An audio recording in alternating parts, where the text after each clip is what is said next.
नमस्कार शेतकरी बंधूंनो, आज आपण कृषी विज्ञान केंद्र पोखर्णी नांदेड यांच्या प्रक्षेत्रावर आज इथं आलोय।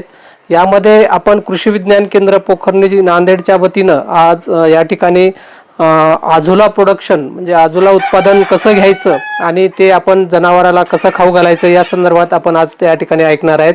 तर आपण या ठिकाणी बघताय की आम्ही एक 2 हौद या ठिकाणी केलेले आहेत। शेतकऱ्यांना जास्त खर्च करण्याची गरज नाही असं विटकरीचं या ठिकाणी आपण हे करून त्याच्यामध्ये जे काही पन्नी फारी याच्यामध्ये आपण टाकू शकतोय।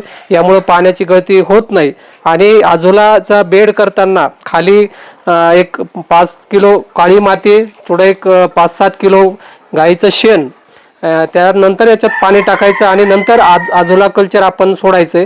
हे आझोला कल्चर साधारणतः 20-25 दिवसामध्ये तुमचा पूर्ण हौद त्या ठिकाणी भरला जातो। आणि डेली हे जनावराला किती टाकायचं, जर कोंबडी पालन आपल्याकडे असेल तर प्रति दिवस 1 ते 1.5 किलो 100 कोंबड्यासाठी आपण हे देऊ शकता। फक्त हे देण्याच्या पूर्वी याला स्वच्छ पाण्यामध्ये धुवून तरच कोंबड्याला त्या ठिकाणी त्याला खाद्य म्हणून द्यायचे।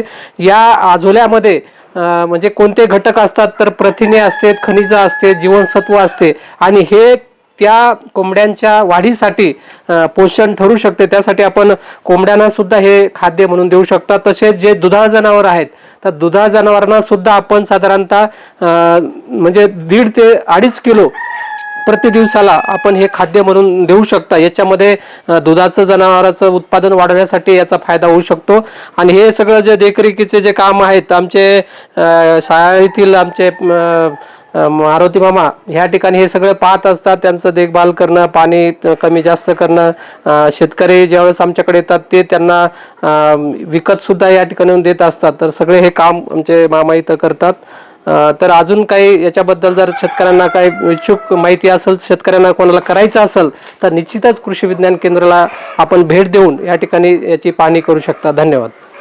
धन्यवाद किसान भाई और बहनों, हमारे चैनल को जरूर सब्सक्राइब करें।